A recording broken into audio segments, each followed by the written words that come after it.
Welcome to the Vlogz Automotive Podcast, episode 13 of my third season. In today's video, I talk about the Tesla Cybertruck size revealed, how does it compare to the Ford Raptor, Gotion floats bigger battery plant plans as it awaits approval, Tesla opens direct Powerwall orders again, don't have to combine with solar, Lamborghini says first plug-in hybrid will have 986 horsepower powertrain. A Kentucky Ford dealership provides second chances. And a Farrell engineer is building an off-road rally Dodge Viper. If this is your first time here, thanks for coming by. I'm Mario Gear, and I've been involved in the automotive industry for well over 15 years. I'm sharing my enthusiasm for all automotive topics with you. Let's begin. Our first story, Tesla Cybertruck size revealed. How does it compare to a Ford Raptor? Tesla Cybertruck size has approximately been revealed through executives at Investor Day, confirming that it is just a bit smaller than the original prototype. Not long after unveiling the Cybertruck prototype in 2019, CEO Elon Musk started talking about making the electric pickup smaller to fit inside a regular garage. In 2020, the CEO was asked what the biggest change is to the Cybertruck from the prototype, and he responded that Tesla reduced the size by 3%. Made the center line more level and lowered the window sill height. Now the Cybertruck is in its pre-production beta phase, just months away from the start of production, and Tesla has been shy about confirming changes, including the actual size of the electric pickup truck. Today, Matthew Dungay-Ray, a Tesla investor who attended the Tesla Investor Day earlier this month, claims to have talked to Tesla executives at the event who confirm many new details about the Cybertruck. And there'll be a link to this video interview in the show notes. While Doug and Ryan was there at the event and apparently did talk to Tesla personnel, the information can't be confirmed, so take it with a grain of salt. Most notably, he claims that Tesla's confirmed the dimensions of the Cybertruck, saying that it was 5% smaller than the original prototype. He claims the Cybertruck has about the same exterior dimensions as the F-150 Raptor Super Crew. And here he's got there's a chart here. Obviously, you can read all that. While the exterior dimensions would be extremely close, the bed would apparently be much longer. Interesting. More space, I guess. Among other things that Doug and Ryan claimed to have confirmed with Tesla execs, the Cybertruck will have 5 seats instead of the 6-seat configuration that was shown on the original prototype. He said, "We suspected that this could be a possibility after seeing the pre-production beta prototypes at the Investor Day. With the center console, which used to change into a front center seat, has been modified and no longer looks removable anymore." Furthermore, details that Dugan Ryan claimed to have revealed include 18-inch center display and a second row center display like the Model S and Model X. He also claims that Tesla confirmed having a team working on Cybertruck accessories that will work on the 48-volt system. We should soon start to get more official information from Tesla about the Cybertruck as the automaker gets closer to bringing the vehicle to production this summer. So, there we go. Yeah, link to this story will be in the show notes, so yeah, definitely check that one out. Let's move on to our next story. Next story here.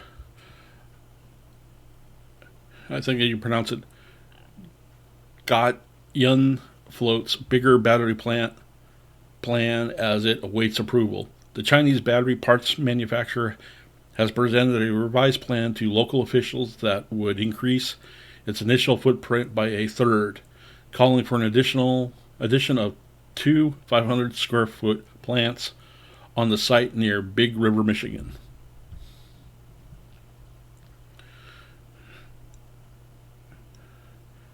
Gotion Inc., multi-billion-dollar electric vehicle battery factory proposal in Michigan has swelled by 1 million square feet and the 200 to 300 additional jobs, despite lingering uncertainty that the project will even happen.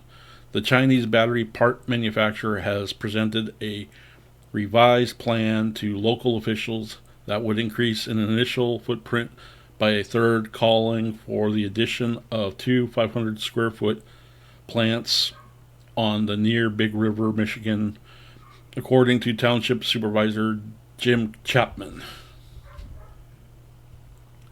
That would expand its footprint to roughly 3 million square feet across 6 buildings in Mecosta County in western Michigan. How much that would increase the originally planned $2.4 billion investment is not clear. The company had originally announced 2,350 jobs with the plant. Chuck Thielen, Vice President of North American Operations for Gotion, said he cannot confirm at this time the new details. The company shared its revised plans with township officials last week. Chapman said the entire project expanded and all would be a green township as is currently mocked up. The new buildings would house additional manufacturing processes that the company is looking to bring on site.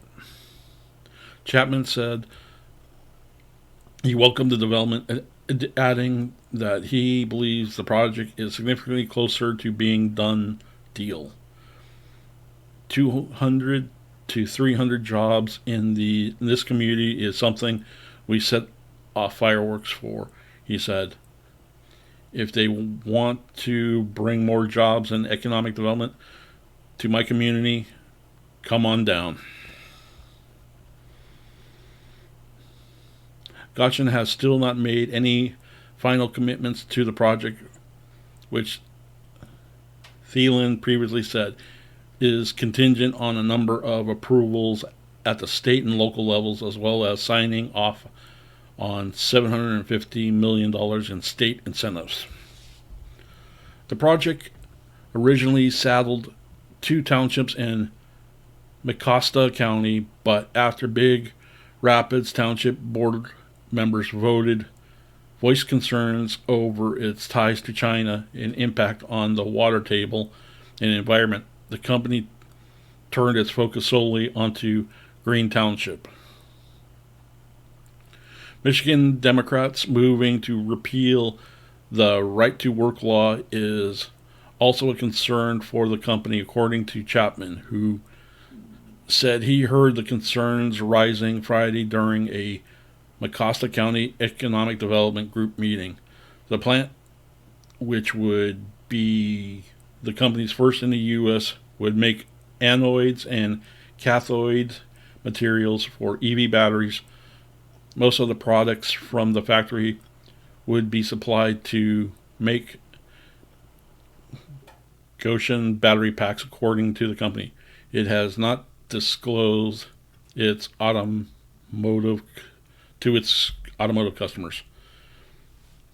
Thielen said last week that the company has a backup plan should the project in Big Rapids fall through.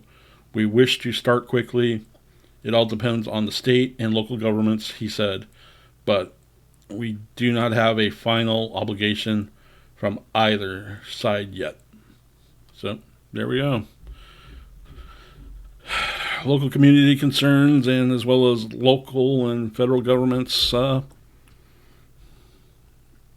making demands and commitments. What do you guys think? So yeah, let's move on to the next story. Tesla opens direct Powerwall orders again. Don't have to combine with solar. Tesla has decided to open direct Powerwall orders again after previously only making the popular home battery pack available with a solar system. Home battery packs have greatly gained in popularity in recent years. People have been looking for more energy security to counter power outages and to make better use of renewable energy, like rooftop solar. Home battery packs provide that. Tesla Powerwalls is by far the most popular home battery pack system, and its popularity has led to a significant backlog of orders. In 2021, Tesla even decided only to allow Powerwall orders when they are combined with a rooftop solar or solar roof order. 2 years later, Tesla has now changed its strategy and reopened orders for Powerwall by itself. Yeah, for one Powerwall, you're looking at about close to $9,200 for one Powerwall. Don't get me wrong, but there's also, so I think if you search on YouTube, you can find articles on people doing DIY Powerwall projects. But then again, they're sourcing the battery packs from wrecked Tesla EVs. So you weigh in the cost of acquiring a wrecked Tesla EV, pulling out the battery packs, and then trying to parting out the rest of the Tesla. It may be just better off going directly to Tesla now to get a Powerwall for cheaper costs and the headaches of building your own Powerwall. But let's continue with the article. Tesla is now revealing new pricing for the Powerwall installation without solar, starting at $9,200 for a single Powerwall before taxes and incentives. That's directly from Tesla, where the company can perform installation. Of course, Tesla Powerwalls were always available separately through third-party installers, which has become an important segment for the company. This could point to Tesla finally starting to have better availability of the Powerwall. Last year, the automaker confirmed having rapid production of to about 6,500 Powerwalls per week. I have noticed an increase in number of advertising from certified Powerwall installers, which would indicate that they have inventory. Now, with Tesla opening direct orders, it looks like the Powerwalls are becoming easier to get if you can pay for the price. So yeah, what do you guys think? Have you guys looking into it? I personally have been looking at doing some kind of like a battery pack solar wall system for a structure shed, I guess you could say, like man cave that my dad built a long time ago that could use power, and I could see adding solar panels to the roof and maybe a power wall or two for powering up that thing. So I'm definitely interested in looking at this. But of course, weighing the cost of how much power do I need for that shed, or also possibly tying it into my main house, because I do live in California and we do have rolling blackouts. So yeah, chime in what you guys think. Would you, if the price was no object, would you consider doing something like this? Yeah, comment down below. Let's move on to the next story. This story from Lamborghini. Lamborghini says first plug-in hybrid will have 986 horsepower powertrain. The new Lamborghini supercar, codename LB744, and packaging a V12 engine and 3 electric motors will be capable of operating at times on electric power only. Lamborghini is lifting the wraps on some powertrain specs for its first plug-in hybrid supercar, set to be unveiled this month in Europe. The as-yet unnamed sports car will rely on a newly engineered mid-mount, naturally aspirated 6.5-liter V12 engine coupled with 3 electric motors. Lamborghini says one will be mounted transversely and integrated into the car's 8-speed gearbox, while the other 2 each will power a front wheel. Together, the engine and the motor can produce more than 986 horsepower, the company says.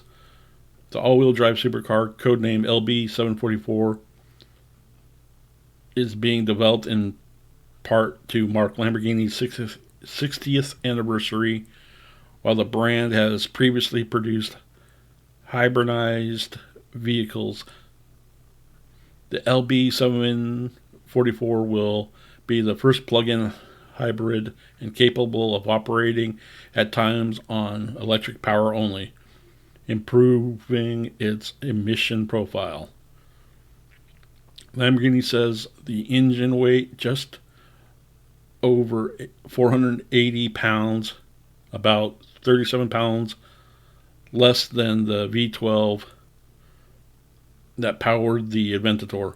As part of the engine design, Lamborghini rotated it 180 degrees compared with the Aventador, re-engineered the air intake ducts to guarantee optimum airflow into the combustion chamber and optimize the chamber itself. The result is a power level of 120 horsepower per liter, the brand says.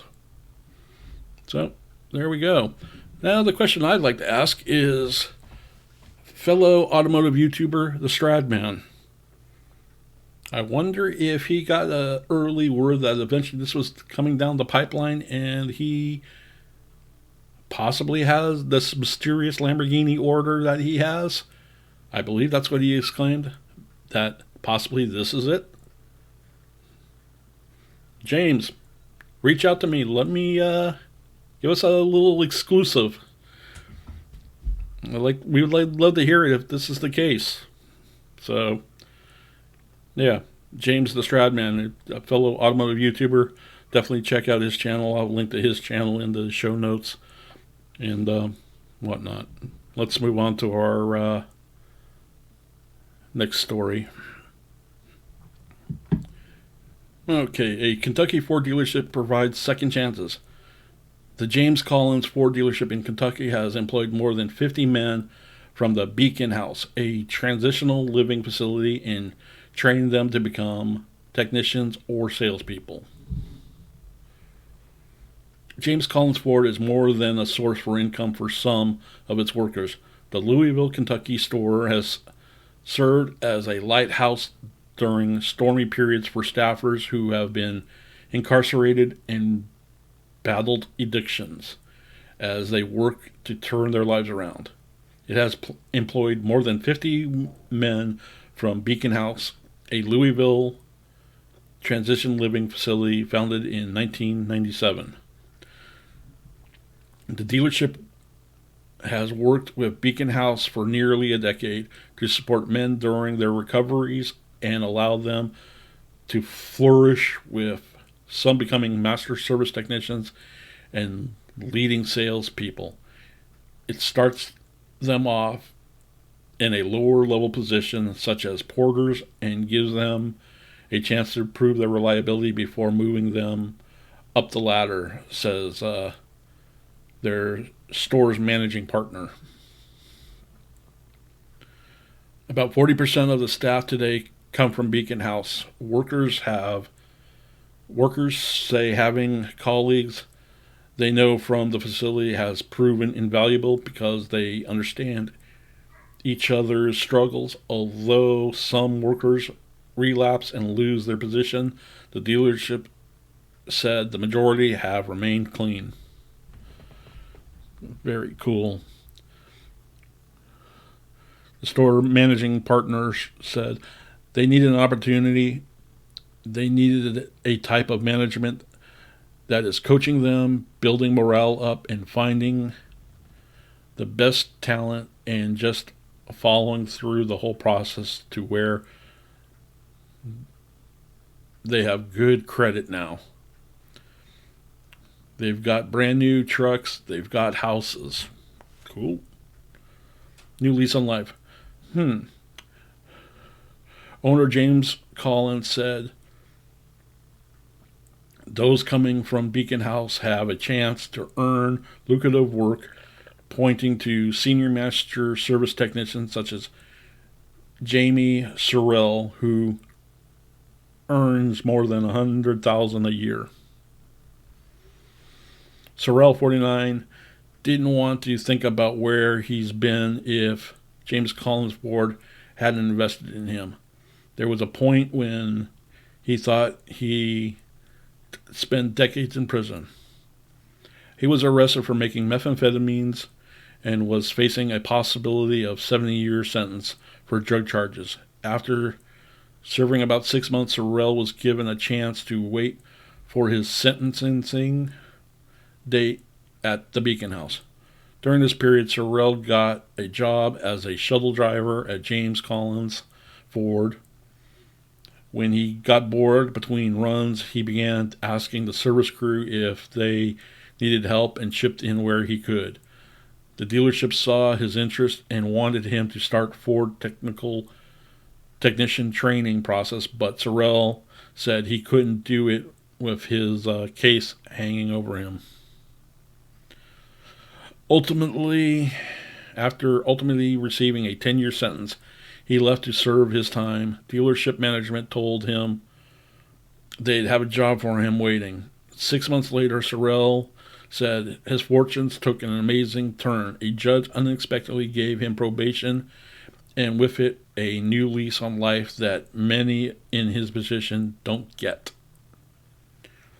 I was already a convicted felon, Sorrell said. I don't quite understand why all those things took place. I'm just glad they did. This is a judge out of Bullitt County. It's just not a place where you normally are given a second chance. Sorrell returned to living at Beacon House for nearly 2 years and resumed his employment at James Collins Ford.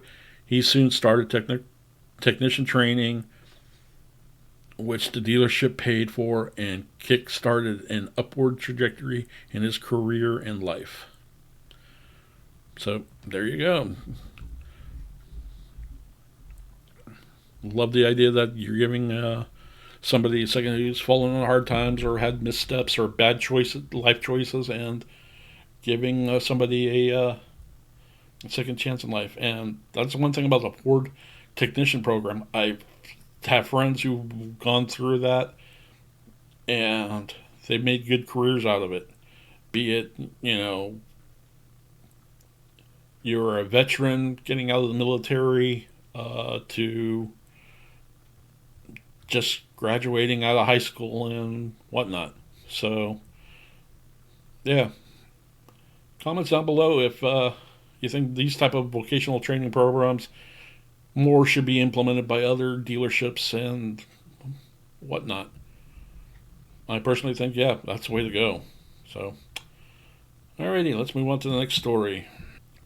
This feral engineer is building an off-road Dodge Viper, taking a notoriously sketchy American icon and turning it into a desert raider seems like a perfectly natural, good, bad idea. Okay, let's read on. Safari-style car builds are super popular right now. You take a cool car, often a sports car, and then you lift it by a couple of inches and toss some chunky tires and a roof basket on it. and maybe some rally lights too, if you're feeling spicy. Of course, there's a difference between a safari sports car build and what seemingly feral engineer and YouTube super fast Matt is doing. He's building an off-road Dodge Viper. Yeah, an off-road Viper, and not just any Viper, an RT10. That means it's the full-fat plastic fanatic zero safety American sports car with an 8-liter V10. He already bought the car and it's annoyingly kind of nice too. And he's not just going the safari route with this thing. He's aiming for something between an ill-advised rally car and wildly impactful desert pre-runner. Oh, I'm definitely going to have a link to this video in the show notes. I got to watch this one. To get his Viper into the dirt with some hope of it and him surviving, he had to address a few issues. The first and most obvious is the necessary suspension lift. He's going for a total redesign that would give him, in theory, about 12 inches of lift. Next, he's ditching the Viper's independent rear suspension for a much more off-road ready solid axle, which would probably come from a Bronco or Jeep. Then he needed some roll protection, some frame modifications to make the suspension work, and a bunch of skid plates, bash bars, tire carrier to round it all out. To call this project ambiguous would be something of an understatement. Still, given his previous builds, which include a Tesla-powered classic Jaguar, a super bike-powered Honda S600, and a BMW motorcycle-engined land speed racer, it seems not only possible but probable that he will at least get it like 80% done. We're stoked to see what happens. Yeah, I'm definitely going to give this video a check out and see how it goes. I can't imagine that this is a digital mock-up, but anything's possible. And considering the years of me spending working on Dodge Vipers, yeah, some of the feat of what he's trying to do is going to be interesting to see nonetheless. Yeah, comment down below what you guys think. So, if you've made it this far in the video, I want to say thank you. And if you made it this far in the video, I want to say thank you for coming. And yeah, be sure to give me a like, follow, comment, and share this episode out among your friends and family. That way I can grow the channel and keep bringing you more episodes. So, as always, thank you, and see you next time.